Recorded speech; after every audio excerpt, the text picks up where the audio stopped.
And welcome everyone back to another fun-filled episode of Talking with Tarashuk. I'm here again with a guest. We're taking another break from our How to Start a Podcast series to speak about fintech, financial technology, and the winter meetings in baseball. My guest today is Mike Wilkins from R3. He is the head of Industry Solutions. That's correct.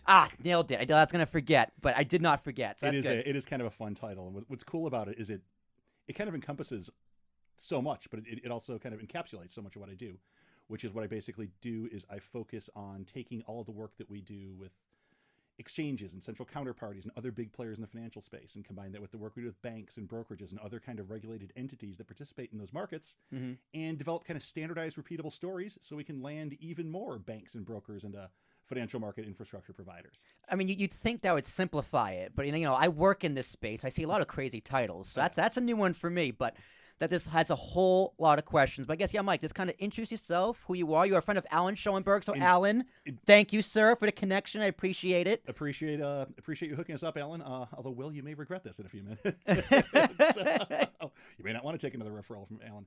Anyway, I am Mike Wilkins. I am the head of Industry Solutions for R3. I have 25 years of capital markets technology experience going back to the early days of electronic trading, when we first saw the migration from trading pits and trading floors to the hum of the hum of servers and the clicks of keyboards on electronic trading screens. It was really kind of the late 90s, early 2000s were really a very transformational time for capital markets technology, and I had a front row seat to that, having been a clerk and then a trader on the floor of the Chicago Board of Trade. Not a very good one. And then having the chance to move upstairs and have this front row seat to watch as the business moved from the floors to upstairs as well. So I've had the chance to work with a number of software vendors. I've worked for a couple of banks and financial institutions as well. I consider Chicago home.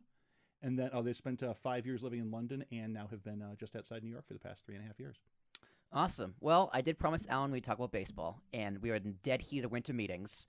That just finished. But a lot of big signings, a lot of big people on the board. But my man, Aaron Judge, everyone had their doubts, and John Heyman really made it off Twitter for a few months for Arson Judge. But my boy back in pinstripes, as I called on this podcast with Phil Riccobono on September 28th. Nice to know. This is the man who saves the receipts. Yeah, I do save the receipts. I looked back on TikTok. I was like, when was the date for this? What was the date? Yep, there it is. Yeah. So, yeah. TikTok and everything. Aaron Judge, and he signed exactly what I thought he would. Yeah. Loyalty. Yeah, exactly. He told, this was a report that he told all the teams, legacy is more important than money, which was how he struck me. He wanted to get paid, which is why he bet on himself before the preseason, which, right call, because he had an MVP season, 62 home runs, batting 300, was this close to a Triple Crown. Yep. And then he got his money, and he has his legacy. Yeah. What do you think of the deal? I think there's a lot of cliches in baseball, but I think one of the best ones is that it's mediocre teams rebuild, good teams reload, and I think the Yankees have essentially, between re-signing Judge, who I think was flirting with spending some time out on the West Coast, but I think in the end decided that loyalty does trump all, and that's how he ended up back here. But I think that thinking back to that between re-signing Judge and then also re-signing Anthony Rizzo, I think the Yankees have once again reloaded and positioned themselves nicely for yet another run deep into the playoffs. Well, they do need to make a few more moves. They need another arm. They lost Talion to the Cubs. South side of Chicago. Yeah. North side.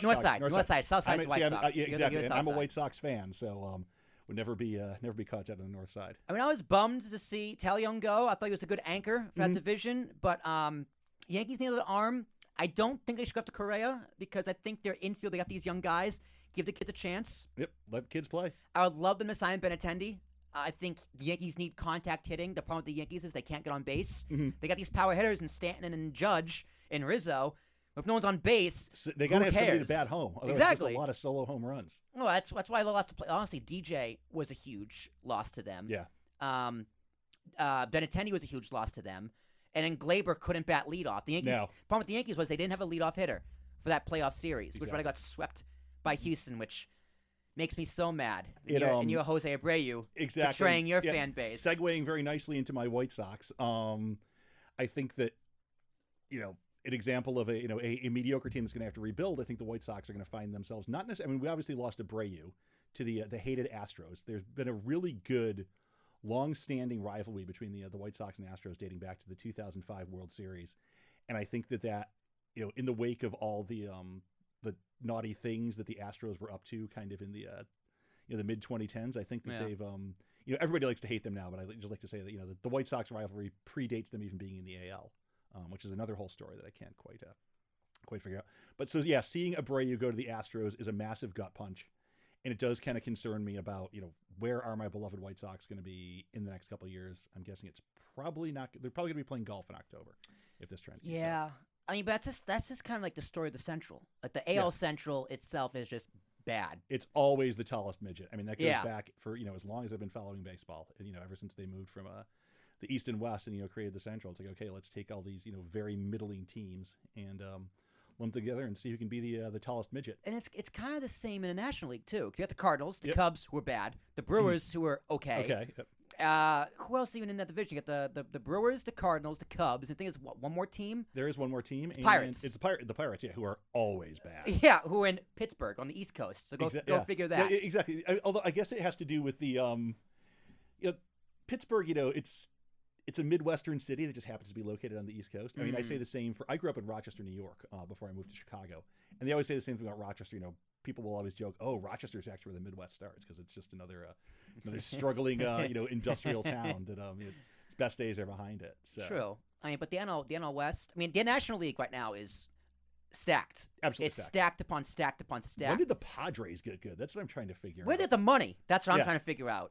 You got Tatis on suspension, which I think his career is over. Yep. I just think it's over. Yeah. You can't bounce back from that. No. Like, you are tainted. Look at Robinson Cano. Couldn't bounce back. A-Rod couldn't bounce back. Granted, he was older. Yep. But anyone who gets caught that PED, 60-day suspension, 90-day suspension, whatever it is. You are tarred with that brush the rest of your career. And it's just like, you got to perform. It's like, well, can you perform? I heard today the Yankees might go after him. And I was like, no. No. You don't need that. Cancer. Don't do it. Exactly. Yeah. But they picked up. They did the long game. They did it over the past 3 to 5 years. They got Manny Machado from the Orioles, which steal. Yeah. Great third baseman, excellent defender, Yep. fantastic hitter.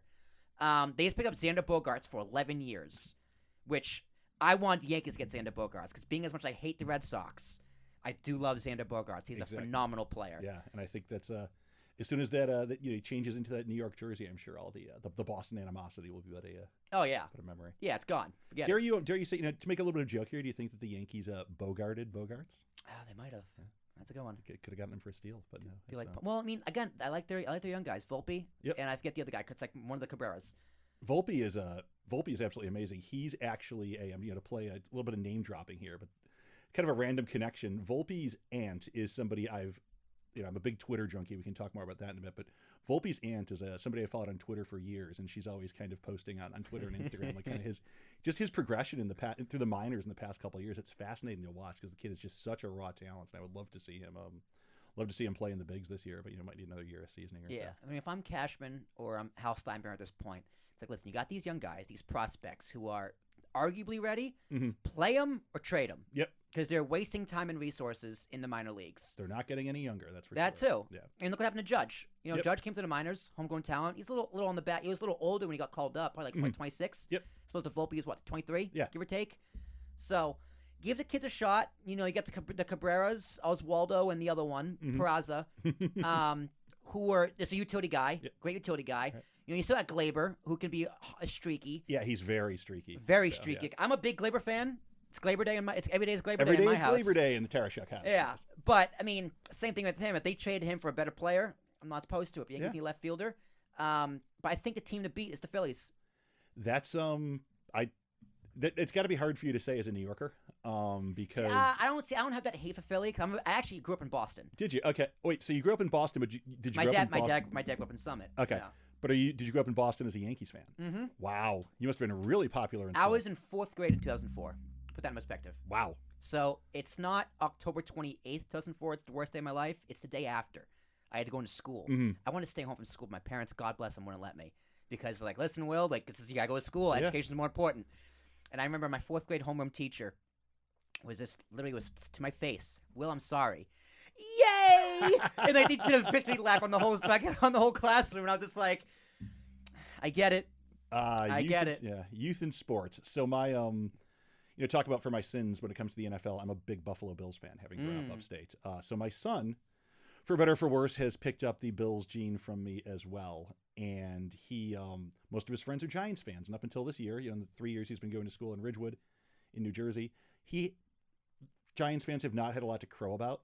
So they really take out all of their Giants frustrations on the Bills, and even if they have to dig out the infamous wide right from the Super Bowl in 1991, they're not afraid to play that card, even though it was long before they were alive. I mean, he's a freshman in high school for context. Yeah, but it's fun. Exactly. I mean, even I know that play. Yeah, I think everybody knows that. Missed an easy field goal. They needed Vinatieri. Mm-hmm. So when I say I'm from Boston, people assume I'm a Giants fan, but no, I'm a Tom Brady fan. Yeah. I love Tom Brady because baseball is my sport. Like honestly, I don't care about football as much. Like, I'll root for the Celtics, but I don't really care about basketball either. Baseball is my sport. What about the Bruins? Because they're really good. They're also really good. I never played hockey, so I know very little about hockey. I will go to a hockey game. It's like, hey, Will, let's go to an Islanders game. Done. There. Hockey is Devils the best game. sport to see live, and especially Devils prices. I mean, you can pick up decent seats for $20. Go to the Rock. Down at the Rock. Although it's getting harder and harder because they've gotten to be really good. I went about a month and a half ago and saw them when they shut out the Avalanche, and it was the place was absolutely rocking. No pun intended. So it's interesting to see how this is going to play out. And, I'm guessing in another month or so, I'm not going to be able to get $20 lower bowl seats on SeatGeek anymore to go see the Devils day of. It's going to be a much more complicated proposition. Well, hockey in and of itself is a growing sport in the U.S. Yep. Like, it's always been here, but we haven't had a Wayne Gretzky in a long time. There's no face that sport. It needs a LeBron James. It needs an Aaron Judge. It needs a Mike Trout. They're all just names I can't pronounce. It's like that's a big problem with hockey, but people who love hockey, No, they obsessed with it. They do. I mean, I think it's actually the best sport to see live. I agree. Because even if you're in crappy seats, you're still close to the action. You can still follow it. There's no real. I mean, as much as I love baseball, baseball is my sport too. But baseball games are getting longer and longer to the point where they're instituting pitch clocks, which I think is a sin. But I guess it's such an affront to the game. But I guess it's necessary because it's gotten so bad. Football, I can take it or leave it. When I'm more of a Bills fan than a football fan. Like I'm sure in 3 or 4 years, after they lose another bunch of Super Bowls, the Bills are going to start to suck again. At which point I will. They're going to lose another coin toss. Exactly, lose another coin toss, or somehow they are the most snake bitten team in probably in professional sports. It could be worse. It could be the Jets. Could be a Jets fan. At least the Bills have never had a butt fumble. Look at it that way. A few of my friends went to school at Hofstra, Long Island, so I know a lot of loser fans. A few of my friends are Mets, Knicks, Jets fans. Wow. Yeah. Talk about long suffering. I guess know. that puts Bills, Sabres, and White Sox into a little bit of perspective. Although I think I've still got it worse because Chicago, we have that massive inferiority complex to New York in the first place. So. Well, I do remember that 05 team. That White Sox team. Oh, yeah. They had Jermaine Dye. Konerko. Paul Konerko, my favorite all-time White Burley. Sox. Mark Burley, absolute ace of the rotation. Their closer had the weird mustache. Bobby Jenks. All 265 pounds. Yeah, they had a really, really good team. Those Astros, they had Clemens. Yep. They had Pettit. Yep. They had Roy Oswalt. Yep. They had the Killer Bees. They had Berkman, Biggio, Bagwell. Yep. That was this all-star Hall of Fame roster on both teams. Totally. And it was smoked. Yeah. Because I remember the Yankees got booted, I believe, first round to the Tigers. Yes. As they did in that era. Yes. The Red Sox got booted by the White Sox. Yep. White Sox swept them, I believe. They did sweep. No, because it was the White Sox beat the Red Sox. Yeah. And then NLDS. they beat the Angels. ALDS. And they beat the Angels. They beat the Angels in the ALCS. That was they lost one game in the ALCS. Naturally, that was the only game of the ALCS that I attended. Ooh. So I went to 2 in the division series. They won them both. I went to 1 in the ALCS. They lost, and I went to 1 in the World Series that they won. So that's exciting. Scott Podsednik, who had no home runs all season, hit the game-winning home run to. Man, playoff baseball. Someone's like, I don't like baseball. Dude, just watch playoff baseball. Exactly. It's exhilarating. Yeah. It's playoffs, so exhilarating. Playoffs in any sport are really it's something really special. But I think there's something about seeing everybody, watching unless it's in San Diego, watching baseball in October, all bundled up, jumping up and down just to stay warm and cheering, standing up every time there's 2 strikes on a batter. There's just something about that you don't get in any other sport. Yeah. And that's what's always it's the slow agony. Exactly. The slow agony and the painful watching from going like this. Yep. Bang the drum slowly. But yeah, growing up as a Reds Yankee fan in Boston, pain. Yeah. That's just the way it is, and I'm accustomed to losing by nowadays. Yeah. I was too young for the '96 2000 run. Mm-hmm. I was there, but I don't remember them. Yep. So seeing 2009 was really cool. Yeah. That was a great team. That was a great run. And those Phillies, man, once Page went the mound, I was like, it's game over. Yeah. That's it. Matsui put him in his place. Mm-hmm. And rest is history. Yeah. So that's going to be interesting. I do think the NL East is still the best division in baseball. You got the Braves, you got the Mets, you got the Phillies. Now, what's going on with the Mets? They've basically, they're wasting a lot of money. That's for sure. So they got rid of DeGrom, who's expensive, fragile, and getting old. Which fair call. He went to Texas, who are not obviously to do nothing. Yeah, exactly. He's on vacation in a tax-free state. I was about to say, he just boosted his tax bracket significantly, not only thanks to his contract, but then you look at because they got rid of DeGrom and they go out and get Verlander, who's $6 million. Yes, and he's 37. Yeah. That's only 9 years younger than me. Yeah. That's old in baseball terms. That's very old in baseball really terms. Old, yeah. And how long's his contract for? 2 years, the club option for a third. Okay, still, so that's going to put him at 40. But he left a few games this year with they paid him too much money. Yeah. They paid him $30 million over what he's worth. And granted, Cy Young pitcher, phenomenal pitcher, one of the best of all time, first ballot Hall of Famer. Don't want to take anything away from the man. Right. But too much money. Yeah, he's getting old. That's just the thing at the end of the day. And good luck to him. I think that again, living here, I know a lot of Mets fans as well as a lot of Yankees fans. They're almost as long suffering as us White Sox fans, but they still, they have the whole inferiority complex of being the other New York team. And I hope that maybe they can do something. But Stevie Cohen's got the deepest pockets there is. Yankee Stadium or Citi Field? For atmosphere, I would say Yankee Stadium easily. It's also a lot easier for me to get to from Northern Jersey. In terms of food and drink options, I would definitely say Citi Field. I agree. I say I take my friends to Yankee Stadium. I take my kids to Citi Field. That's a good way to put it. I don't have kids, but someday you will. Yeah.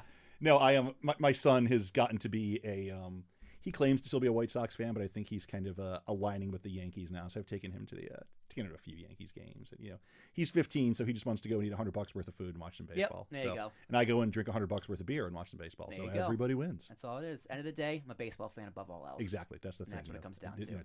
Game first, club second. Yeah. But all right, let's talk some fintech. Let's talk which fintech. Is kind of what we're here for. So fintech, the most basic. What is it? Financial technology. So it's funny that you lead right with that, with what is fintech versus what is financial technology. So the way I look at fintech is it is something it's an aspect of changing the way business is done somewhere in finance, whether it's whether it's banking, capital markets, money management, but it's some sort of disruptive new way of doing things that poses a challenge to incumbents such as banks. Or such as kind of like large legacy software providers. So it's any form of disruption. I think that's the way I look at it, is any form of disruption, as opposed to financial technology, which is what I think of as kind of the incumbents, the big enterprise providers in the space. I've worked for a few of those over the years, and I can tell you that most of the time our competition that was nipping at our heels was these insurgent fintech startups that were they're well capitalized, hungry, and a lot more agile than these battleship or oil tanker, whatever you want to compare them, type of enterprise firms that I was typically working for. We definitely felt like our heels were being nipped by them.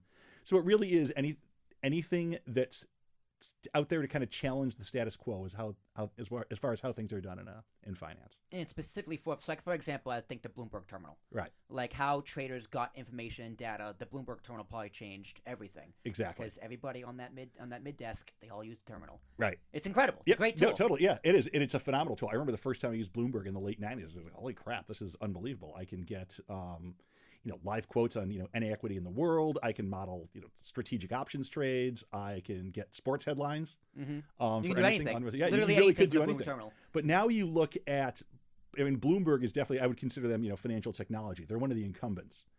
But over the past few years, there have been companies like Symphony, and there's another one, the name of which Market Map, and there's another one, the name of which I can't remember, but have kind of come along and tried to eat Bloomberg's lunch. Mm-hmm. And they've been able to get some market share, but I think that what it boils down to in the case of some of these the incumbents in that space is Bloomberg's got the media talent, and I think that that's the thing. Just as much about the technology and the distribution, is they've also got the talent behind it, and they've got some really big names on their roster. So but Bloomberg's a good one of an example of a firm that fintechs, nimble agile startups have gone after and failed. They've come for the king and they've missed essentially. Well, it's very, very hard nowadays to come for the king, Mm-hmm. which is why I think a lot of startups, like, we are Ambiguous Podcast Solutions is technically a tech startup. Right. We're podcast tech, so pod tech. Podtech, I like it, yeah. Pod tech. But, it's very hard to go after the king when you can just get bought out. Mm-hmm. So I think a lot of startups, their goal is to get bought out. I know my goal is to get bought out. Yeah. Like, I don't want to do this forever. I don't want to go out to Google. I want their money. Exactly. I mean, but that comes with an issue, because I was talking to Chris Engelbert, who is an RIA planner who does investments and retirements. I'm familiar with that space. We'll talk about that in a minute. Right. Yeah. So, but his thing is like the next big innovation is healthcare. Yep. But a lot of the healthcare space is getting bought up by these other companies. Yep. So you can get the innovation from the technology and get the technology bought up. But are the price is going to come down? Well, no, because it's a monopoly and it's corrupt. Exactly. So, totally. like, if all these tech companies, fintech companies, startups in general want to get bought up, where does that really leave the market? Mm-hmm. See, so the way I kind of look at it is, I would say that, based on my experience, a lot of fintechs would rather, I think that it owes partially to founders' egos and personalities and everything else, but more of them want to go public. They want to, be there on CNBC ringing the bell. Mm-hmm. But then going back to the point you just raised about healthcare and health tech, I think in that case, just because you're never going to go out there, you're not going to take down Johnson & Johnson. You're not going to take down Pfizer. Pfizer or Moderna or any of those. Well, Moderna is one drug. Moderna is kind of technically a startup too, but they're hard to take down. But one of the examples I always think of when it comes to health tech is there's a company that does smart thermometers, and it leverages kind of Internet of Things and collects data from these smart thermometers to determine potential future pandemic outbreaks based on people who have a fever. I'm trying to think of the name of the company. I got it written down. So Kinsa is the name of the company. So what Kinsa have done is they've built this this network of smart thermometers that gathers data and allows healthcare professionals to kind of track future trends. That company's getting acquired. They are definitely ripe for acquisition. I don't see a company like that going public, because you look at going back to Johnson & Johnson or Becton Dickinson or some of those other big healthcare conglomerates. Why would they try to innovate on that when they've got the deep pockets? They can just run out and buy a Kinsa and make the founders very happy. Yeah. And for quick innovation, don't get me wrong, sometimes people have a great idea. I mean, one thing about the United States, it's the most innovative country that's ever existed. Having lived in the UK for 5 years and traveled to 32 countries during that time span, I can tell you absolutely. And you can say China does this, that, and the other, but they steal our IP. Exactly. Right? That's just what they do. Exactly. Yeah. They can't make their own. Right. I mean, they probably could, but their government, their system is not that easy. That's what I can't figure out. Is they certainly have the scale to make their own and make it better. And you know what? They got the pockets to buy ours. Exactly. Yeah. Who knows where that money's So coming from. it's just it's a lot easier to just buy the competition. Like, if I'm Pfizer, do I want to spend the money for research, or do I want to spend the money on the people doing the research? Right. I'm going to do the research and make the profit off the back ends. And then you can just raise the prices, because that's what they can do. Exactly. So I think I don't know when someone needs to step in. I guess the government, which never is going to happen. Mm-hmm. But it sounds good on paper. The innovation's there, technology is there, but the prices are only going to continue to go up. And I think that's just a problem in the tech startup world in general. Because if they keep getting bought up and up, it's going to be harder to start a company, which means more layoffs are going to happen. Right. And that's interesting too, because I do think that, I mean, we're seeing with the obviously with the big names in tech, with Moogle, sure, Microsoft, Google, they've Meta, Facebook, whatever it's called. Yeah, exactly.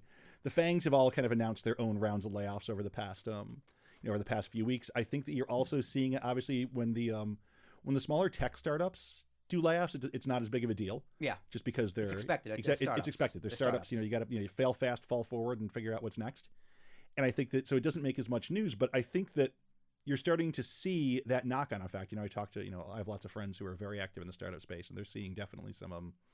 A couple. My former employer that I was at for a couple of years before I came here just laid off probably not quite 10%, but a fair amount of their employees, a fair percentage of their employees. It's just it is hard to see, but it's not totally unexpected.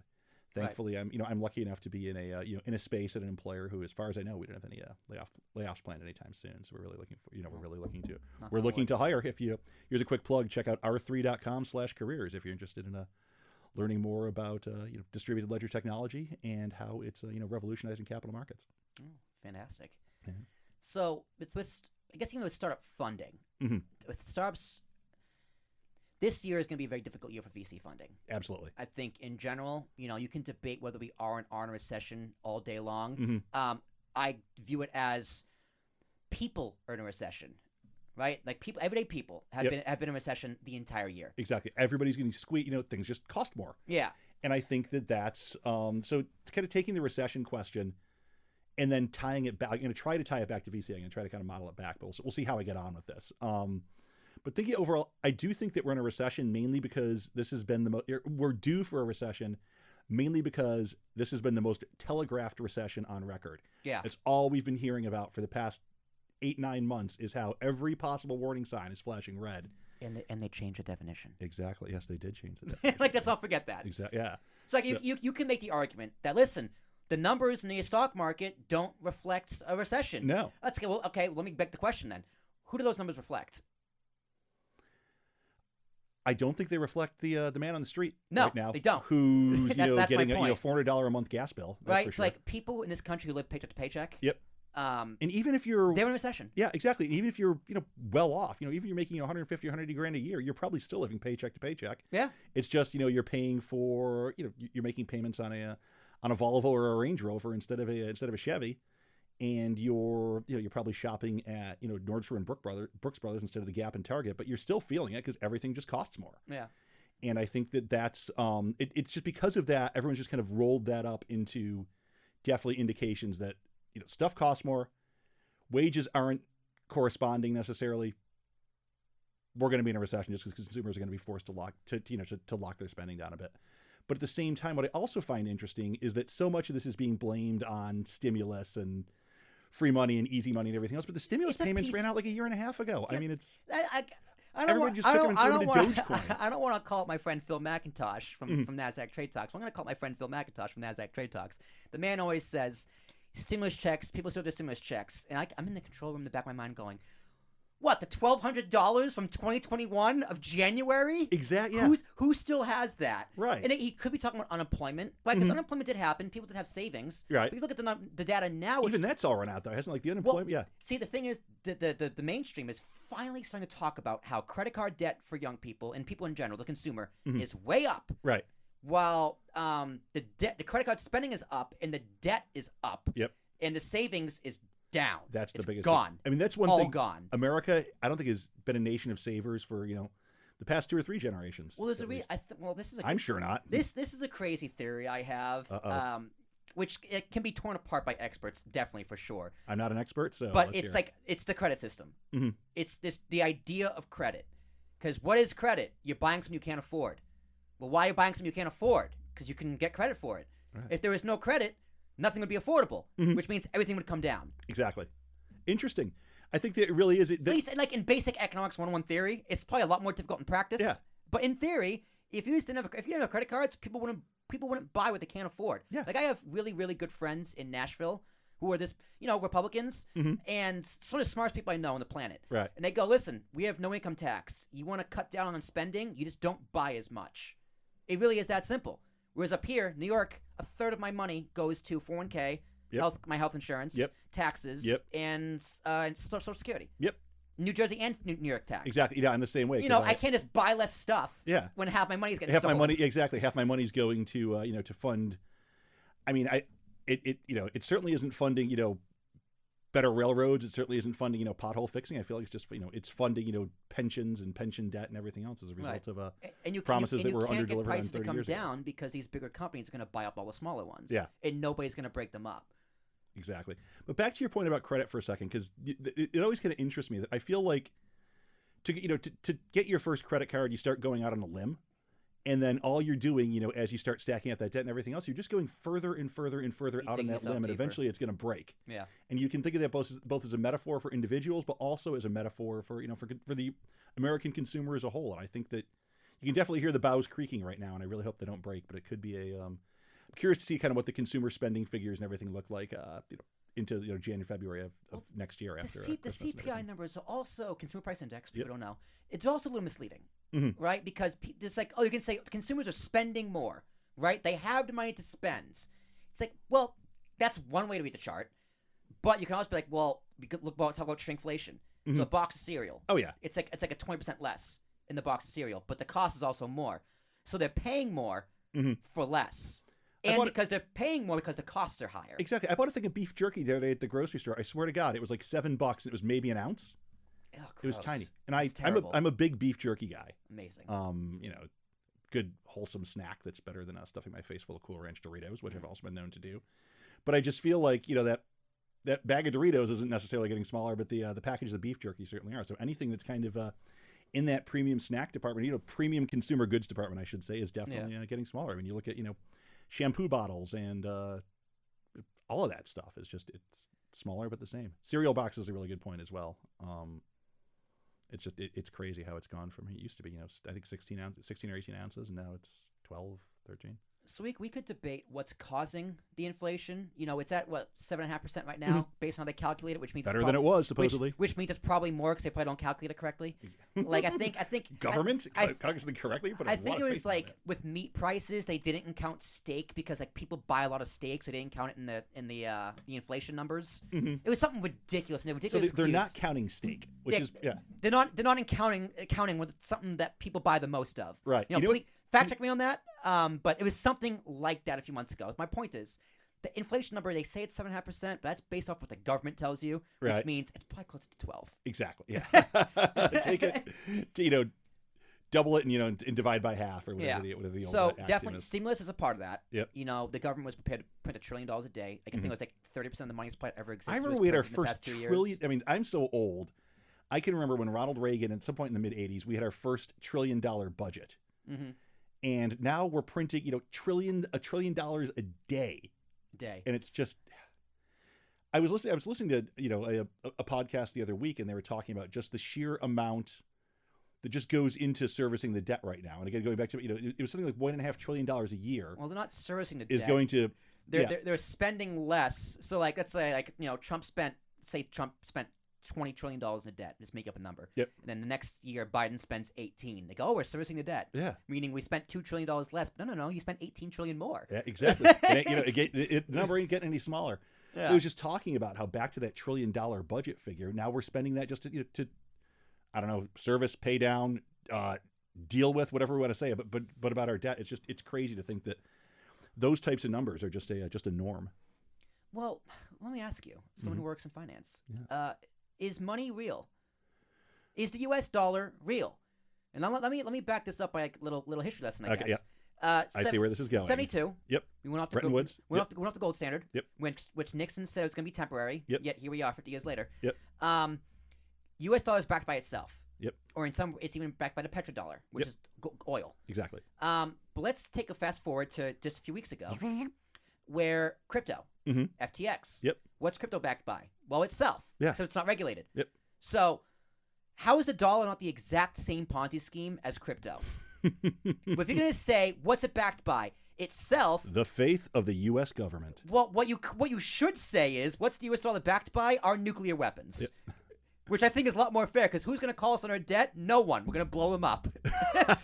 What is that term for? It's not first strike deterrent, but mutually assured destruction. I guess that the U.S. dollar. You could argue it's backed by mutually assured destruction. I mean, that didn't stop Russia. Yeah. But I mean, seriously, I think that's a good actual case study to take a look at the U.S. dollar. The U.S. dollar is backed by itself, which means it's not backed by anything. It's backed by this imaginary thing that we all agree on. Mm-hmm. Whereas when it was gold, it was actually backed by a physical thing that had value. Right. That would fluctuate with the markets. So how is the dollar not different from crypto? I guess because the government comes into play. The government controls it. So for better or for worse, it's not some, hipster dude living in the Bahamas trying to be effectively altruistic and using, the means of exchange of crypto as a way to fund that. But I don't know. It's interesting, and again, this kind of ties a bit to my profession, because what we do at R3 is we've kind of taken the technology that underpins crypto with putting things on a shared distributed ledger, allowing for kind of free frictionless exchange. But then we've done on top of that is we've made that ledger private and permissioned. So you have those same means of frictionless exchange, but in a completely controlled environment.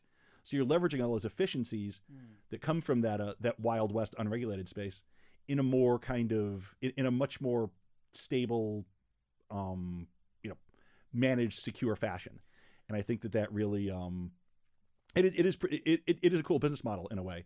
But I think that also, we do sometimes struggle with it. Yeah, well, crypto is interesting because it's unregulated. Yes. That's what makes it sexy. Exactly. That's what makes it dangerous. Exactly. Like U.S. dollar, it's like, yeah, it's backed by the government, but what's the government backing it with? Itself. Yeah. So it's the same problem.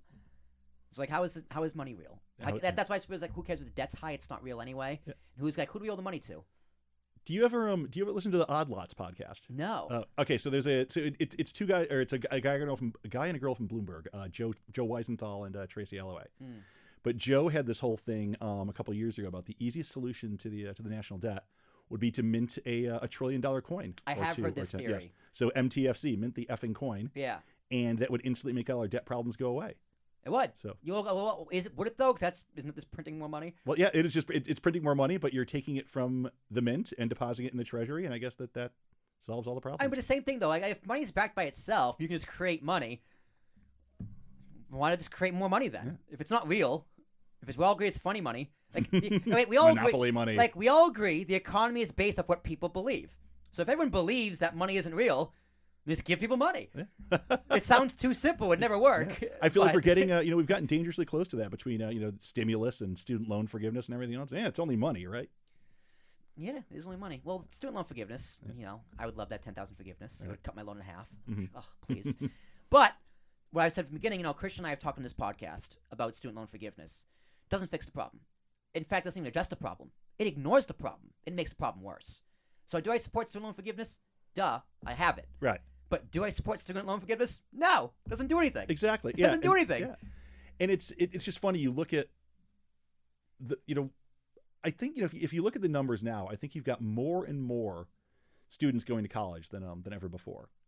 But at what cost? And what are they learning? And what are they taking away? It's like I don't think that you can, like the type of stuff that happens in in the space that I operate in is very in fintech in general is it's really business school 101. It's identifying a marketplace, it's identifying a way to service that marketplace, and then figuring out so using kind of the business or econ side of the brain to identify identify a need, identify a market, and then using the finance side of the brain to figure out what do I have to spend to address that market and how do I scale up. Right. That's that's really all you need to know to be to at least kind of dip your toe into founding your own business. I think I don't know how much of that is being taught in schools right now. I feel like everything I hear about on the news and everything else is all about, basket weaving or humanities or humanities or those kinds of things. Exactly.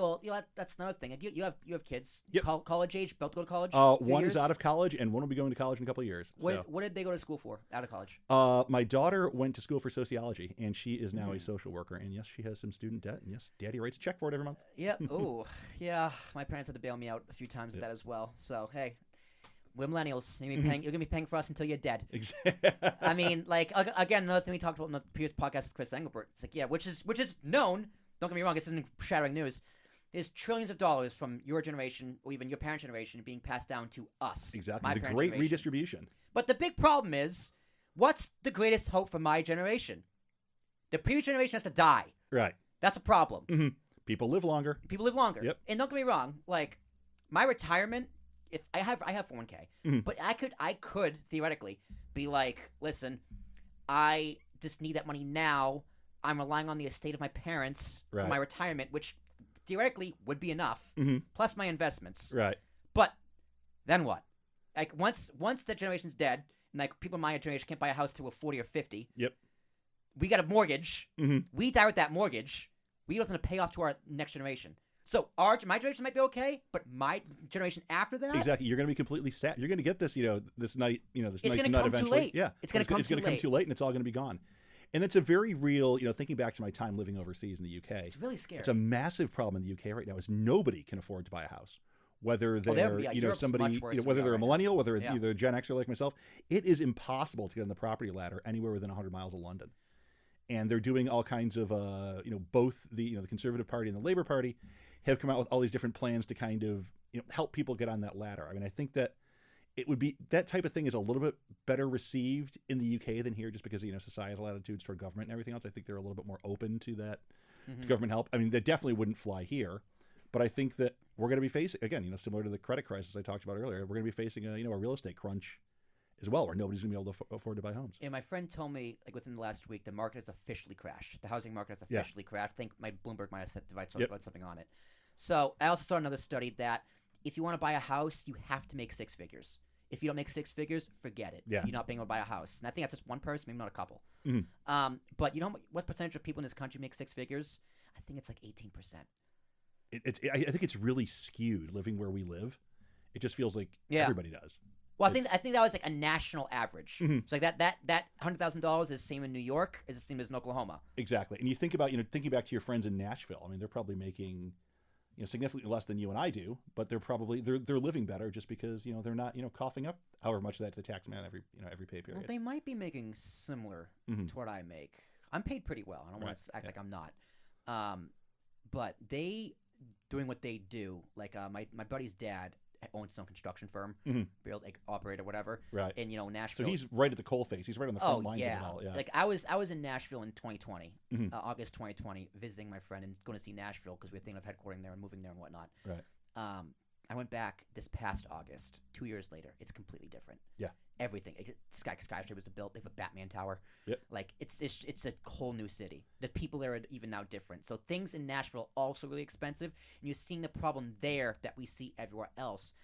LLCs and companies in Wall Street are buying up entire neighborhoods. Exactly. Jacking up rents. Yep. Bozos from California paying the high rent because it's less. Exactly. It's still saving 20% of California, but guess what it's doing to the locals? Yeah, squeezing them out. And there's so much of that going on. I mean, you look at Ken Austin Griffith, too. Yeah, Texas. Austin's a big one. Florida. Florida's a big one too. I've got some firsthand experience because my dad and my in-laws both live down there. But it's interesting to see like how much of Florida he's on the Tampa side, so the not so fun side on the Gulf side. But even there, you're still seeing another round of new construction picking up, just because so many people who are enticed with the promise of work from anywhere are working in Florida because of the tax regime. But then you look over on the Miami side, and you've got Ken Griffin from Citadel moving their operations down there. You got Credit Suisse is opening a big office down there. Deutsche Bank, so some of the troubled banks are definitely getting in down there. But it's also Miami's also kind of the crypto mecca. So if once this this latest round of crypto shakeouts kind of shakes out, I think that you'll see even more of that kind of gravitate to Miami as well. Yeah, but even when things crash, everyone crashes. Yep. Everyone crashes. Yep. And people who are on the lower ends, even the middle class end, they're already crashed. They're gonna crash harder. So who's gonna have to buy it? Well, who gets bailed out? Well, the banks, the corporations. Yep. And now you're gonna have them being everyone's landlord. That sounds awful. Yeah, no, and that's try negotiating a credit, not credit, a lease negotiation with BlackRock or something. With BlackRock, yeah, exactly. Good luck. No, totally. Try, and like they don't give you security back in 30 days. You're gonna try and sue them. Good luck. Yeah, good luck with that. It's all going to a black hole. But kind of thinking back to BlackRock and just kind of all the asset management and private equity that's out there. It's thinking back a little, we were chatting a little bit earlier about kind of, private companies and, valuations and investments and everything else in private companies. And it kind of reminds me of, BlackRock's obviously been a long time in that space. But in general, I think that these lofty valuations for private companies have had a lot of, other firms pile into it as well. And I think that because there's been so much interest from, real money, from institutional money in these private equity funds, they've found a way to get, average Joe off the street investors in too. There's a lot of companies out there that are enabling kind of retail access to private equity markets. And I think that's another reason why we've had, a bit of froth with valuations of private companies, especially in fintech, is just that it's so much easier to get money in there because, let's face it, money is easy right now, or money historically for the past couple of years has been pretty easy to get. So you're going to pile into something that's not the stock market. You're going to pile into something that's not gold or treasury notes. You're going to try to explore something a little more interesting, like private company investments. And I think that that's with all those inflows, I think that you're starting to see valuations are definitely getting a little bit frothy, and it's going to be an interesting next 18 to 24 months in the fintech space, just in terms of valuations. You may see some IPOs postponed. You may see companies kind of go out for additional funding at what they call a down round, which is a lower valuation than they previously went for. And I think I don't entirely know what that end game looks like in terms of consequences, but I think it's one that we're probably going to be learning about in the coming months. Well, I think tech's a bubble. Flat out. I think a lot of tech is a bubble. Fair point. And let's take a look, right? You got you got the Fed raising interest rates, rate hikes. Yep. And who's been hit the hardest? Well, tech. Yep. Where are all the layoffs coming in? Tech. Who doesn't make money? Tech. Twitter doesn't make money. Twitter's never been profitable. Right. And with Elon coming in, he's fixing a lot of things. He's exposing a lot of collusion with the government for sure. He really, and I think that it's but he can't make money with it. Right, exactly. Because Twitter's never been a money-making machine. Right. Ever. Yeah. And it never will be. Exactly. No, it never will be. So with these layoffs coming, hitting tech so hard, how are they going to bounce back? I think that the rubber band in tech always snaps back really quick. It's a very resilient industry. Well, the innovation will always be there. Yeah, exactly. Blockchain, right. VR. Zuckerberg's betting the house again on the metaverse. Yep. I think it's going to fail.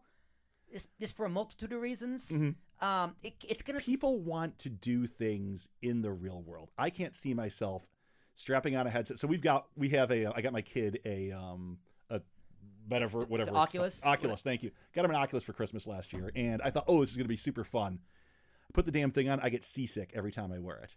I wear glasses. Yeah. I wear glasses. You can't. Yeah, no, I wear contacts, and I can't wear my glasses, so it's. Like I don't even wear I can't wear sunglasses. I wear glasses. Right. Right. I'm gonna get prescription sunglasses. I'm not gonna wear a fucking VR helmet for 3 hours. Exactly. What, so, fogged up and steamed up and everything. What, out of your minds? You get a so I headache. can go, shopping at the, I can go to, the Metaverse Chase, take out some magic Metaverse bucks and go to Banana Republic or whatever. I'd much rather These glasses have a blue filter, so I can look at screens all day. Yep. Well, the goggles, it's 3 inches from my eyes. Yeah. I'm not gonna go blind by the time I'm 40. No, it's there is. I just can't figure out what the appeal is. I think again, it's it's the generation even younger than yours. I think it's kids like my son who've always been online. They don't know anything else. Right. So. But I do think it's interesting that with the economy crashing, the first thing to crash is tech. Yeah. Which means now is always like the safe bet. Right? Like look at the NASDAQ 100. Most of them are tech companies. Indeed. Right? And now a lot of them are going to crash, and then what? This is interesting because tech has become such the bellwether. I mean, I remember. And we rely so much on tech. Yeah. I mean, everything we do is powered by computers and powered by technology. Fossil fuels. Yeah, that too. No, but you think back to the like the bellwether stocks, the 80s and 90s before you had the first .com boom and everything else. When you looked, obviously IBM's a technology company, but most of it was financial services. And back then you didn't, it was well before all the mergers and acquisitions took place in the banks. So you had all these banks that were kind of considered your blue chip stocks. You had General Motors was a blue chip, Ford was a blue chip. My God, would I buy any of those stocks now? No, because they're all going to get their lunch eaten by Tesla or Nikola or whatever the other EV Rivian or whatever the hot EV and I think like Chevy and those cars are trying to make.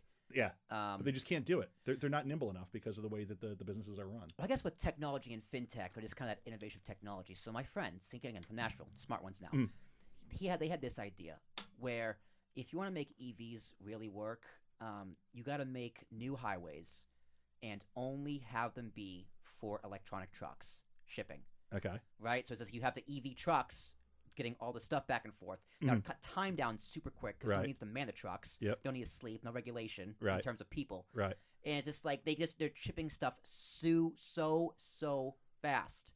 So it's gonna be expensive to one, build the roads. Yep. And two, where do you put them? Like, where are you going to put another lane? Another 2 or 4 lanes here in New Jersey. I mean, you which can't. Is just it's just a giant cluster of interstates. Well, it feels like. I mean, here's the thing though. That again, innovation. Yep. U.S. will find a way. Yep. But that is a good solution. You just got flying autonomous driving trucks. There we go. Oh God, those crash. There's your billion dollar idea. That's a $billion idea. Negative from me, good sir. But think of like how much faster regular traffic would go if you didn't have their shipping containers on the road. All the time. It would clear up a lot of space. You gotta build the roads. Yeah. Or just dedicate a lane to the electric vehicles just to get manufacturing through. Just like the buses going to the Holland Tunnel. Yeah. That too. Or the Lincoln Tunnel, excuse me. Yeah. They get their own lane. Yeah. So I don't know. Where do you put it? That becomes the question. The tech in the EV space is very interesting. But again, we got to upgrade our infrastructure. Yeah. Because we don't have the power grid to handle all those batteries. Well, you know what? The guy who was in office for a while, before Biden came along, kept saying, every week is infrastructure week, but I didn't see anything. And now, Biden's first thing when he took office was touting infrastructure, but obviously, with the way he packaged it, it's going to cost us a heck of a lot. I mean, and it's going to take a really long time. Back better, did we're just going to build something. Yeah. In the next 30 years. So cool. They'll finally get the NJ Transit tunnel sorted out just for me to hopefully retire. Fingers crossed. Fingers crossed. I think it was like they did an estimate. We need $10 trillion of investment in our infrastructure. That's 10 days worth of government spending. Hey, man, that's just what the Pentagon lost last week. Yeah, exactly. He said that the Pentagon, they can't find $2 trillion again. Yeah.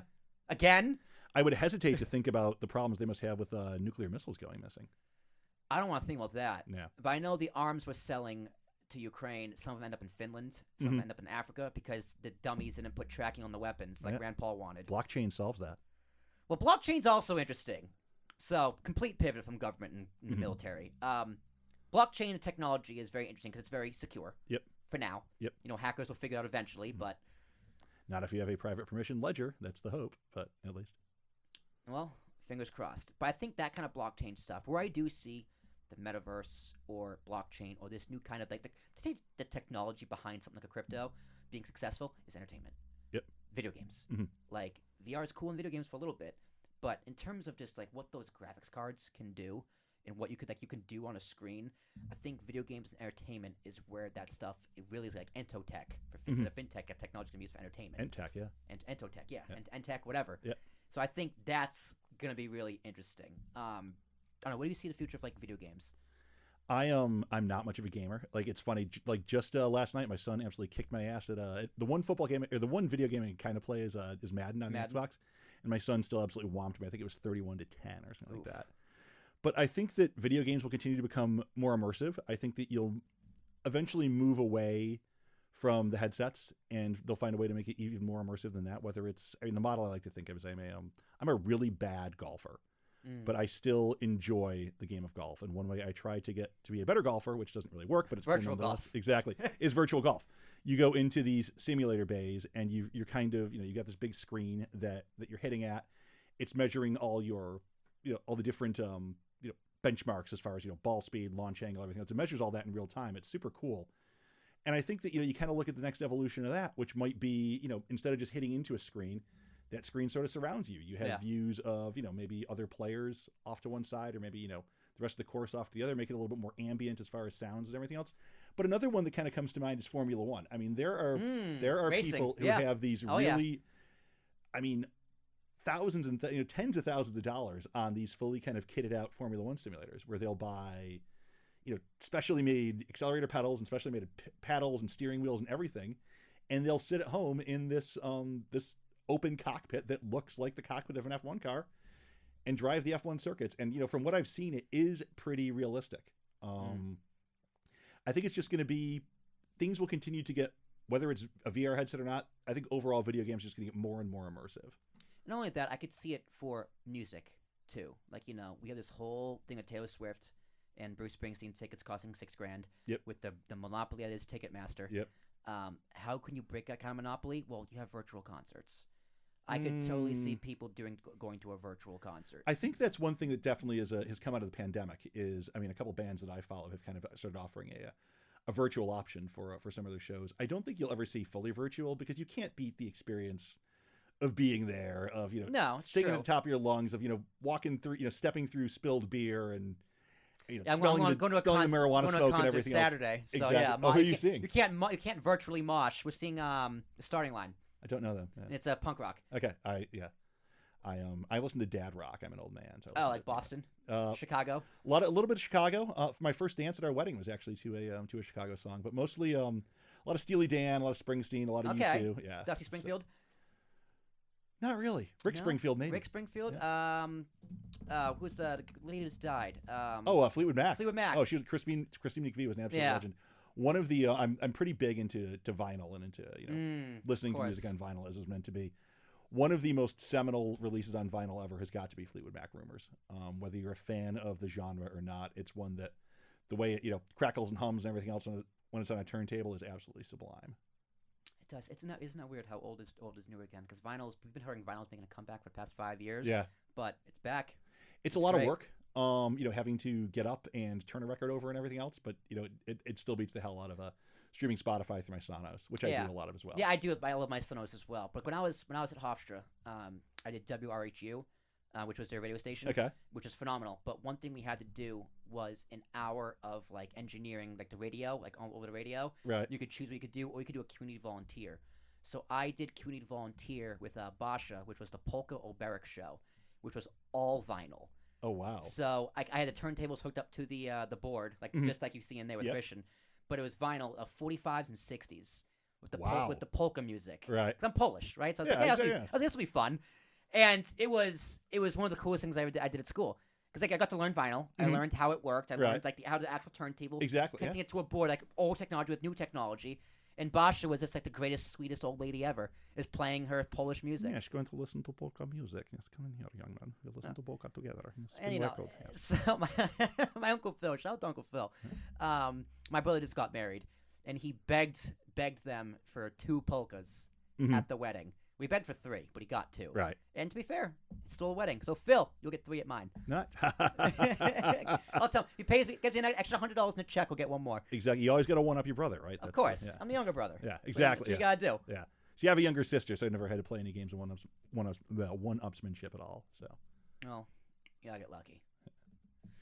All right, Mike. Well, we've been going just about an hour. Wow, time flies when you're having fun, and when we were talking fintech. No, anything else you want to cover?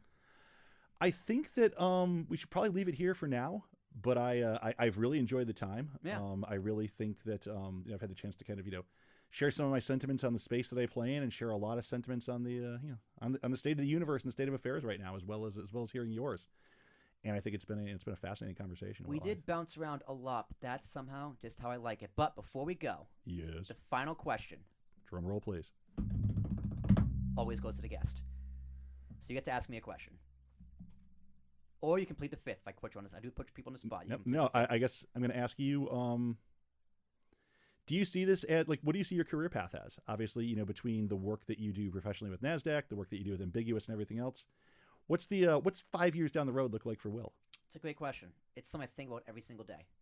I'm on a fork in the road, right? I can go this way, or I can go this way. Yogi Berra once said, "When you come to a fork in the road, take it." Yeah, right. That's what I'm trying to do. My point is, I'm trying to do both. Right? Like, I love my job at Trade Talks. I love being full-time. I learned so much there. I learned a lot of what I do here. Mm-hmm. It's transferable skills, right? Where I learn in podcasting, I apply there. Where I learn there, I apply to podcasting. So they really are one and the same. Ideally, I'd love to merge the two. Right. But if not, it's going to be – my life goal isn't my career. Mm-hmm. Right? My life goal is to be a dad. I want a house, 2 kids, and a wife. Right. Right? In the suburbs. Yep. So my career – whatever gets me there first. Nice. Whatever pays the bills first. Mm-hmm. Whoever my money, my loyalty is to the family and the money that pays them. So whoever can pay me more money, that's where I'll be.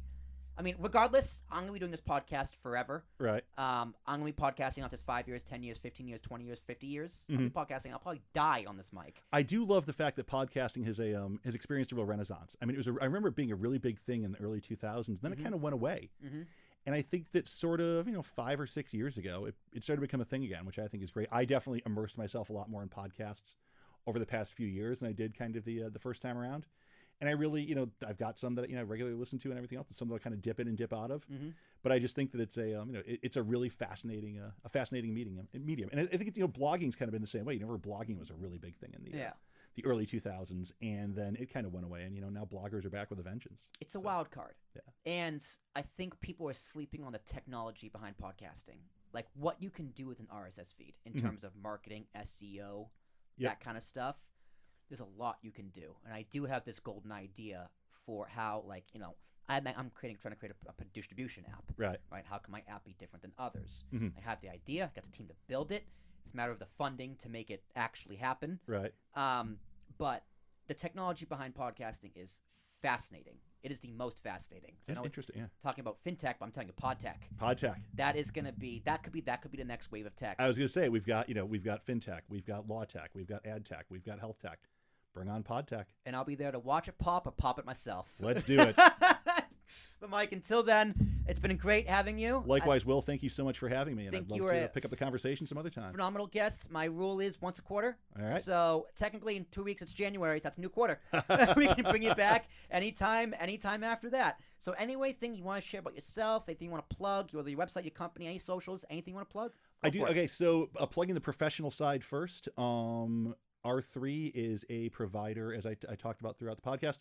We provide distributed ledger solutions to regulated entities in capital markets and banking If you want to learn more about what we do, r3.com. If you want to join us, check out r3.com/careers. Reach out to me directly if you're interested in learning more about the opportunities we have opening. We've got some openings on my team. We have openings in sales. We have openings in professional services, running the full gamut. More on the personal side, you can follow me on Twitter. My handle is @ilk&cookies, ILK and cookies. Just taking the, Ilk has always been my nickname, so it kind of made sense that I would, just kind of run with that. I'm also on Instagram at my handle is just Ilk. Hoping that, we talked a bit about sports kind of at the top of the show. I'm hoping that, at some point before I die, I can see, the White Sox win another one, or, the Bills win a first one. I'd love to see the Bills. My grandfather didn't make it to see the Bills win a Super Bowl, but I'd like to have my dad have the opportunity. So my grandfather did see the Sox win a few. Yeah. So that was the silver lining. He got spoiled later in life. Yeah, he did. He did. Yeah. He was very, very happy. So seeing him being happy, and I'm named after him, so it was extra special. Very cool. Ladies and gentlemen, my name is Will Tarashuk. That's T as in Thomas, ARASHUK. Another big thank you to my guest, Mike Wilkins. We'll make sure to have him back. You can follow all of our shenanigans at Talking With Tarashuk on iTunes, Spotify, Stitcher, Google, Amazon. All of them. Anywhere podcasts can be found. The shorts on TikTok at Talk With Tarashuk, Instagram Talking With Tarashuk, or Facebook at Talk With Tarashuk. You can find me at Instagram, Will Tarashuk. It's T as in Thomas, ARASHUK. If you want to be a guest on the Talking With Tarashuk podcast, make sure you reach out to me via any of those social channels or my email. That's will@apspodcast.com, apspodcast.com, and let me know why you want to be a guest. Or Mike, if you want to suggest someone to me, I would love to have them either here in studio or remote over Zoom. We do podcasts anywhere and everywhere. Think of my podcast as a service. PAS, podcast as a service. Yeah, podcast as a service. Like it. All right, ladies and gentlemen, we'll see you next time. Until then, y'all take care.